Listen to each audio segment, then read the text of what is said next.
A big thank you to our dignitaries for doing the honors. Now, ladies and gentlemen, the big moment has arrived. Khelo India, a brainchild of our esteemed Prime Minister, Thiru Narendra Modi avargal, is driven by a singular purpose of unearthing grassroots talent and honing it for global sporting excellence. Under his guidance, Chennai से ये तस्वीरें मिल रही है खेलो India youth games का उद्घाटन समारोह जिसमें प्रधानमंत्री मोदी की मौजूदगी। are now playing to Jawaharlal Nehru stadium में इस समारोह का आयोजन सीएम एम.के. स्टालिन, केंद्रीय खेल मंत्री अनुराग ठाकुर यहां पर मौजूद, साथ ही प्रधानमंत्री मोदी की मौजूदगी में खेलो इंडिया यूथ गेम्स का उद्घाटन चेन्नई में किया गया है। चेन्नई से ये तस्वीरें मिल रही है खेलो इंडिया यूथ गेम्स का उद्घाटन समारोह जिसमें शिरकत करते हुए प्रधानमंत्री नरेंद्र मोदी को आप देख रहे हैं। जवाहरलाल नेहरू स्टेडियम में समारोह का आयोजन किया गया है। यहां साथ में प्रधानमंत्री के सीएम एम.के. स्टालिन, केंद्रीय खेल मंत्री अनुराग ठाकुर भी यहां आपको तस्वीरों में नजर आ रहे हैं। let this fuel the fire, ignite the passion. Chennai से ये तस्वीरें खेलो इंडिया यूथ गेम्स का उद्घाटन प्रधानमंत्री मोदी करते हुए।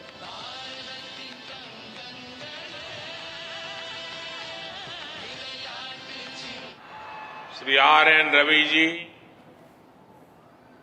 मुख्यमंत्री श्रीमान M.के. Stalin ji,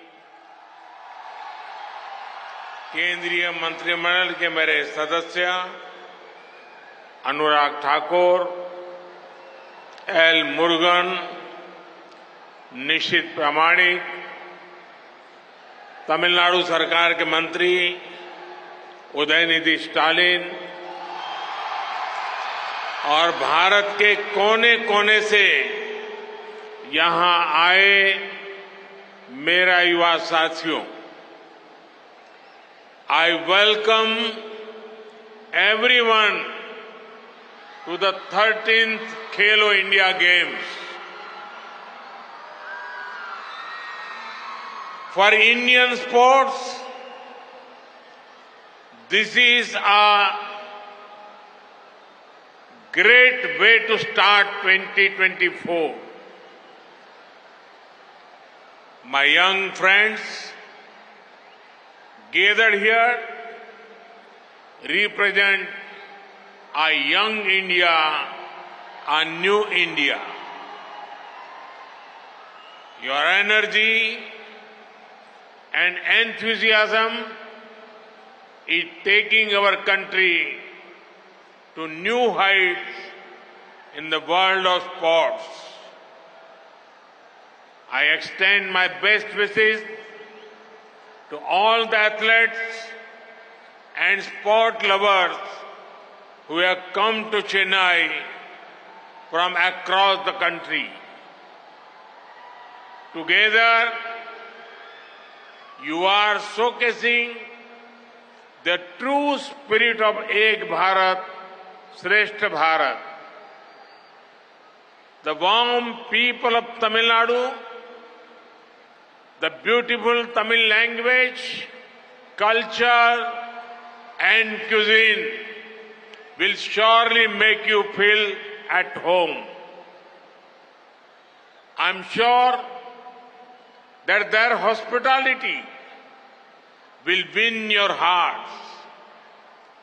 The Khelo India Youth Games will certainly provide you with an opportunity to showcase your skills. But it will also help you make new friendship that will last a lifetime. साथियों, आज यहां दूरदर्शन और आकाशवाणी की अनेक परियोजनाओं का उद्घाटन और शिलान्यास भी हुआ है।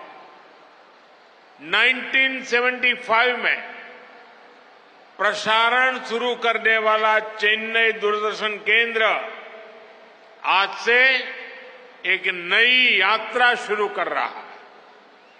आज यहां डीडी तमिल चैनल को भी नए रूप के बाद लॉन्च किया गया है। 8 राज्यों में 12 नए एफएम ट्रांसमीटर्स के शुरू होने से करीब 1.5 करोड़ लोगों को फायदा होगा। आज 26 नई एफएम ट्रांसमीटर्स परियोजनाओं की आधारशिला भी रखी गई है। मैं तमिलनाडु के लोगों को, देश के लोगों को इसके लिए भी बधाई देता हूं। साथियों, भारत में खेलों के विकास में तमिलनाडु का विशेष स्थान रहा है। ये चैंपियंस पैदा करने वाली धरती है। इस भूमि ने टेनिस में नाम रोशन करने वाले अमृतराज ब्रदर्स को जन्म दिया। इसी धरती से हॉकी टीम के कप्तान भास्करन निकले, जिनकी कप्तानी में भारत ने ओलंपिक में गोल्ड मेडल जीता। शतरंज के खिलाड़ी विश्वनाथन आनंद, प्रज्ञानंद और पैरालंपिक चैंपियन मरियप्पन भी तमिलनाडु की ही देन है। ऐसे कितने ही खिलाड़ी इस धरती से निकले हैं, हर स्पोर्ट्स में कमाल कर रहे हैं। मुझे विश्वास है आप सभी को तमिलनाडु की इस धरती से और ज्यादा प्रेरणा मिलेगी। साथियों, हम सभी भारत को दुनिया के टॉप स्पोर्टिंग नेशन में देखना चाहते हैं। इसके लिए बहुत जरूरी है कि देश में लगातार बड़े स्पोर्ट्स इवेंट हो, खिलाड़ियों का अनुभव बढ़े और ग्राउंड लेवल से खिलाड़ी चुनकर बड़े इवेंट्स में खेलने आए। खेलो इंडिया अभियान आज इसी भूमिका को निभा रहा है। 2018 से अब तक 12 खेलो इंडिया गेम्स का आयोजन हो चुका है। इंडिया यूथ गेम्स, खेलो इंडिया यूनिवर्सिटी गेम्स, खेलो इंडिया विंटर गेम्स और खेलो इंडिया पैरा गेम्स आपको खेलने का मौका भी दे रहे हैं और नए टैलेंट को सामने भी ला रहे हैं। अब एक बार फिर खेलो इंडिया यूथ गेम्स का शुभारंभ हो रहा है। चेन्नई, त्रिची, मदुरई और कोयम्बटूर, तमिलनाडु के 4 शानदार शहर अपने यहां चैंपियंस का स्वागत करने के लिए तैयार है। साथियों, मुझे विश्वास है चाहे खिलाड़ी हो या दर्शक, हर किसी को चेन्नई के खूबसूरत बीचेस का सम्मोहन अपनी ओर खींचेगा। आप लोगों को मदुरई के अद्वितीय मंदिरों की आभा महसूस होगी। त्रिची के मंदिर, वहां का आर्ट एंड क्राफ्ट आपका मन मोह लेगा और कोयम्बटूर के मेहनती उद्यमी आपका दिल खोलकर स्वागत करेंगे। तमिलनाडु के इन सभी शहरों में आपको एक ऐसी दिव्य अनुभूति होगी जिसे आप कभी भूलना नहीं चाहेंगे। साथियों, खेलो इंडिया यूथ गेम्स के दौरान 36 स्टेट के एथलीट अपनी प्रतिभा और प्रतिबद्धता का प्रदर्शन करेंगे। मैं कल्पना कर सकता हूं कि जब 5000 से ज्यादा युवा एथलीट अपने जुनून, अपने उत्साह के साथ मैदान पर आएंगे तो यहां क्या वातावरण होगा। हमें इंतजार है आर्चरी, एथलेटिक्स और बैडमिंटन जैसे खेलों में मुकाबले का, जो हमें आनंद से भर देंगे। हमें इंतजार है स्क्वैश में दिखने वाले जोश का, जिसे पहली बार खेलो इंडिया यूथ गेम्स में शामिल किया गया है। हमें इंतजार है सिलंबम का, जो तमिलनाडु के प्राचीन गौरव और हेरिटेज स्पोर्ट को नई ऊंचाई देगा। अलग अलग राज्यों के अलग अलग खेलों के खिलाड़ी एक संकल्प, एक प्रतिबद्धता और एक भावना के साथ एकजुट होंगे। खेल के प्रति आपका समर्पण, खुद पर आपका भरोसा, मुश्किलों से जूझने का हौसला और असाधारण प्रदर्शन का जज्बा पूरा देश देखेगा। साथियों, तमिलनाडु महान संत तिरुवल्लुवर जी की धरती है। संत तिरुवल्लुवर ने अपनी रचनाओं से युवाओं को नई दिशा दी थी, उन्हें आगे बढ़ने के लिए प्रेरित किया था। खेलो इंडिया यूथ गेम्स के लोगों में भी महान तिरुवल्लुवर की छवि है। संत तिरुवल्लुवर ने लिखा था, अरुमई उदेत थेंद्रु आसावा मई वैन्नुम पैरुमे म्युआरची थारुम, अर्थात विपरीत परिस्थितियों में भी हमें कमजोर नहीं पड़ना चाहिए, हमें कठिनाई से नहीं भागना चाहिए, हमें अपने मन को मजबूत करके लक्ष्य को सिद्ध करना चाहिए। एक खिलाड़ी के लिए ये बहुत बड़ी प्रेरणा है। मुझे खुशी है कि इस बार खेलो इंडिया यूथ गेम्स का मस्कट वीरामंगई वेलु नाचियर को बनाया गया है। किसी रियल लाइफ पर्सनालिटी को मस्कट चुना जाना अभूतपूर्व है। वीरामंगलाई वेलु नाचियार नारी शक्ति की प्रतीक है। आज सरकार के अनेक फैसलों में उनके ही व्यक्तित्व का प्रतिबिंब है। उनकी प्रेरणा से सरकार स्पोर्ट्स विमेन को भी एम्पावर करने के लिए लगातार काम कर रही है। खेलो इंडिया अभियान के तहत 20 खेलों में विमेन्स लिस्ट का आयोजन किया गया। इसमें 50,000 से ज्यादा महिला एथलीट्स ने हिस्सा लिया। 10 का दम जैसी पहल ने भी 1 लाख से ज्यादा महिला एथलीट्स को अपना टैलेंट दिखाने का अवसर दिया। साथियों, आज बहुत लोगों को हैरानी होती है कि अचानक ऐसा क्या हुआ कि 2014 के बाद हमारे एथलीट्स का प्रदर्शन इतना बेहतर कैसे हो गया।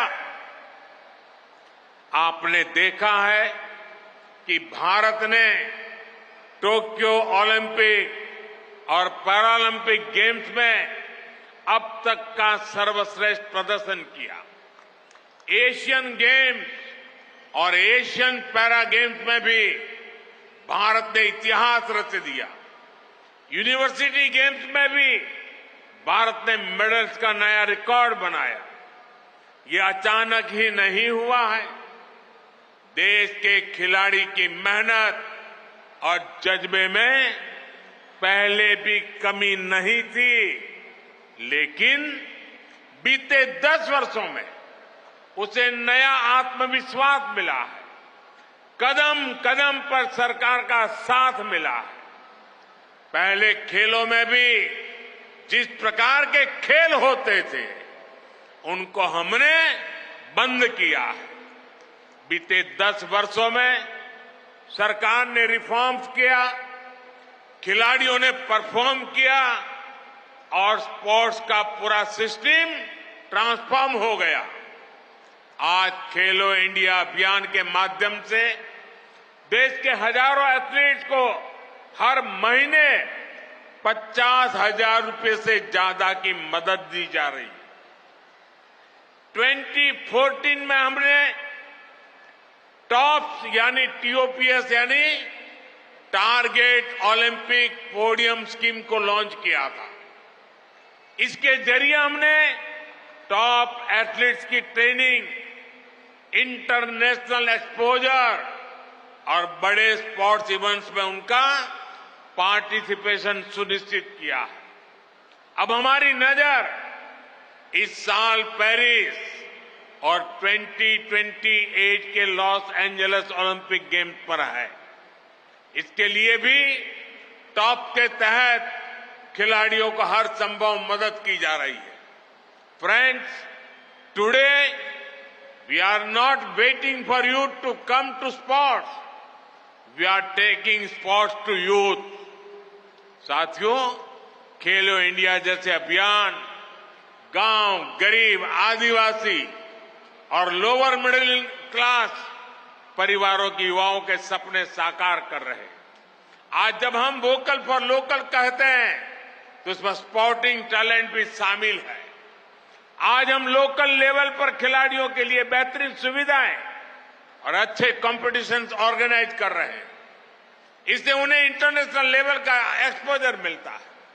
बीते 10 वर्षों में ऐसे अनेक इंटरनेशनल टूर्नामेंट्स हमने पहली बार भारत में आयोजित किए। आप कल्पना कर सकते हैं, देश की इतनी बड़ी कोस्टलाइन है, इतने सारे बीचेज हैं, लेकिन अब जाकर पहली बार दीव में बीच गेम्स का आयोजन हुआ है। इन गेम्स में मलखंब जैसे पारंपरिक भारतीय खेलों के साथ साथ 8 स्पोर्ट्स शामिल थे। देश भर के 1600 एथलीट्स ने इनमें कम्पीट किया। इससे भारत में बीच गेम्स और स्पोर्ट्स टूरिज्म का एक नया चैप्टर शुरू हुआ है। इससे हमारी कोस्टल सिटीज को बहुत लाभ होने वाला है। साथियों, हमारे यंग एथलीट्स को इंटरनेशनल एक्सपोजर मिले और भारत ग्लोबल स्पोर्ट्स इकोसिस्टम का अहम केंद्र बने, ये हमारा संकल्प है। इसलिए हम 2029 में यूथ ओलंपिक्स और 2036 में ओलंपिक गेम्स भारत में कराने के लिए पूरी मेहनत से काम कर रहे हैं। आप सभी जानते हैं कि स्पोर्ट्स सिर्फ मैदान तक सीमित नहीं है, बल्कि स्पोर्ट्स अपने आप में एक बहुत बड़ी इकोनॉमी है। इसमें युवाओं के लिए रोजगार की अनेक संभावनाएं। मैंने आने वाले 5 वर्षों में भारत को दुनिया की तीसरी बड़ी इकोनॉमी बनाने की गारंटी दी है। इस गारंटी में स्पोर्ट्स इकोनॉमी की हिस्सेदारी भी बढ़े, यह हमारा प्रयास है। इसलिए बीते 10 वर्षों से हम स्पोर्ट्स से जुड़े अन्य सेक्टर्स का भी विकास कर रहे हैं। आज देश में स्पोर्ट्स से जुड़े प्रोफेशनल तैयार करने के लिए स्किल डेवलपमेंट पर बल दिया जा रहा है। वहीं दूसरी तरफ हम स्पोर्ट्स इक्विपमेंट मैन्युफैक्चरिंग और सर्विसेज से जुड़ा इकोसिस्टम विकसित कर रहे हैं। देश में sports science, innovation, manufacturing, sports coaching, sports psychology, sports nutrition, इससे जुड़े प्रोफेशनल्स को हम प्लेटफॉर्म दे रहे हैं। बीते वर्षों में देश को पहली नेशनल स्पोर्ट्स यूनिवर्सिटी मिली। आज खेलो इंडिया अभियान से देश की 300 से ज्यादा प्रतिष्ठित एकेडमीज बन चुकी है। 1000 खेलो इंडिया सेंटर्स और 30 से ज्यादा सेंटर्स ऑफ एक्सीलेंस जुड़े हुए हैं। देश की नई नेशनल एजुकेशन पॉलिसी में हमने स्पोर्ट्स को मुख्य करिकुलम का हिस्सा बनाया है। इससे स्पोर्ट्स को एक कैरियर के रूप में चुनने का एक जागरूकता बचपन में ही आ रही है। साथियों, एक अनुमान है कि आने वाले कुछ सालों में ही भारत की स्पोर्ट्स इंडस्ट्री करीब करीब 1 लाख करोड़ रुपए की हो जाएगी। इसका सीधा लाभ हमारे युवा साथियों को होगा। बीते वर्षों में स्पोर्ट्स को लेकर जो ये जागरूकता देश में आई है, इसे broadcasting, sports goods, sports tourism और स्पोर्ट्स अपैरल जैसे बिजनेस में तेजी से वृद्धि हो रही है। हमारा प्रयास है कि स्पोर्ट्स इक्विपमेंट मैन्युफैक्चरिंग में भी भारत आत्मनिर्भर बने। आज हम 300 प्रकार के स्पोर्ट्स इक्विपमेंट मैन्युफैक्चर कर रहे हैं। हमारा प्रयास है कि देश के अलग अलग हिस्सों में इससे जुड़े मैन्युफैक्चरिंग क्लस्टर का निर्माण हो। साथियों, खेलो इंडिया अभियान के तहत देश भर में जो स्पोर्ट्स इंफ्रा बन रहा है वो भी रोजगार का बड़ा माध्यम बन रहा है। आज अलग अलग स्पोर्ट्स से जुड़ी लीग्स भी तेजी से बढ़ रही है। इससे भी सैकड़ों नए रोजगार बन रहे हैं। यानी आज हमारे जो युवा स्कूल कॉलेज में है, जो स्पोर्ट्स रिलेटेड सेक्टर में अपना कैरियर बनाना चाहते हैं, उनका बेहतर फ्यूचर ये भी मोदी की गारंटी है। साथियों, आज सिर्फ खेल ही नहीं, हर सेक्टर में भारत का डंका बज रहा। नया भारत पुराने रिकॉर्ड ध्वस्त करने, नया गढ़ने, नया रचने और नए कीर्तिमान बनाने चल पड़ा है। मुझे यकीन है अपने युवाओं के सामर्थ्य पर, उनके जीतने की ललक पर, मुझे भरोसा है आपके दृढ़ निश्चय और मानसिक शक्ति पर। आज के भारत में बड़े लक्ष्य तय करने और उसे हासिल करने की क्षमता है। कोई रिकॉर्ड इतना बड़ा नहीं कि हम उसे तोड़ ना सके। इस वर्ष हम नए रिकॉर्ड बनाएंगे, खुद के लिए और दुनिया के लिए, और देश को जिताइए। एक बार फिर सभी एथलीट्स को अनेक अनेक शुभकामनाएं। धन्यवाद। I declare Khelo India youth games 2023 open.